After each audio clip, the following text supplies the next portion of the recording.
Big boss Malayalam season 6 നാളത്തെ promo റിലീസായിരിക്കുകയാണ്. Live end ആയപ്പോൾ തന്നെ പ്രൊമോയും വന്നിട്ടുണ്ടായിരുന്നു. ഞാൻ പറഞ്ഞിട്ടുണ്ടായിരുന്നു വൈകിട്ട് നിഷാന പോകുന്നതിനോടൊപ്പം ഒരാളുടെ എവിക്ഷനും കൂടി ഉണ്ടായിരിക്കും, ഡബിൾ എവിക്ഷൻ ആവാനാണ് സാധ്യതയെന്ന് പറഞ്ഞിരുന്നു. അത് കറക്റ്റ് ആയിട്ടുണ്ട്. നാളെ ഒരു എവിക്ഷനും കൂടി ഉണ്ട്. അത് മറ്റാരുമല്ല, നിഷാനയ്ക്കൊപ്പം അടുത്തതായി പോയത് സുരേഷ് മേനോനാണ്. ഈ ഏകദേശം അൺഒഫീഷ്യൽ സൈറ്റുകളിൽ ഇത്തവണ കണ്ടതൊക്കെ നമ്മുടെ ഹോട്ട്സ്റ്റാർ വോട്ടിങ്ങുമായിട്ട് ചെറിയ താരതമ്യം വന്നിട്ടുണ്ട്. ഇനി അങ്ങോട്ടുള്ളതും അങ്ങനെ ആവുമെന്ന് നോക്കാം. എന്തായിരുന്നാലും സുരേഷ് മേനോനും നിഷാനയുമാണ് എവിക്റ്റായി പോയത്. ഇനി നാളെ വൈൽഡ് കാർഡ് എൻട്രി ഉണ്ടോ എന്ന് ചോദിച്ചാൽ വൈൽഡ് കാർഡ് എൻട്രി കയറിയതായിട്ടുള്ള ഒരു അറിവുമില്ല. ഈ വീക്കിൽ വൈൽഡ് കാർഡ് എൻട്രി കയറിയിട്ടില്ല എന്നാണ് അറിയുന്നത്. അടുത്ത ആഴ്ച വൈൽഡ് കാർഡ് കയറുന്നതിൽ നമ്മുടെ പ്രതീക്ഷണീ വരാത്ത ഒരു മത്സരാർത്ഥിയൊക്കെ കയറാൻ സാധ്യതയുണ്ട്.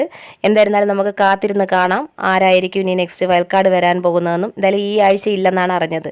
അപ്പോൾ നാളത്തെ സുരേഷ് മേനോൻ്റെ എവിക്ഷനും കൂടിയൊക്കെ കാണാനുണ്ട്. അതോടൊപ്പം തന്നെ നമ്മുടെ റോക്കിക്ക് കൊടുത്ത പണിഷ്മെൻറ്റ് മറ്റൊന്നുമല്ല, ഈ ആഴ്ച ഡയറക്റ്റ് നോമിനേഷനിൽ വന്നിട്ടുണ്ട്. ഇനി പവർ ടീമിൽ നിഷാനയ്ക്ക് പകരം ആരെയാണ് സെലക്ട് ചെയ്യുന്നതെന്ന് നമുക്ക് നാളെ കാണാനുണ്ട്.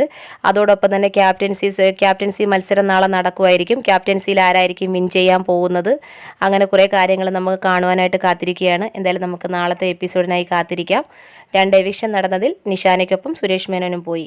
അതാണ് എനിക്കറിയാൻ കഴിഞ്ഞത്.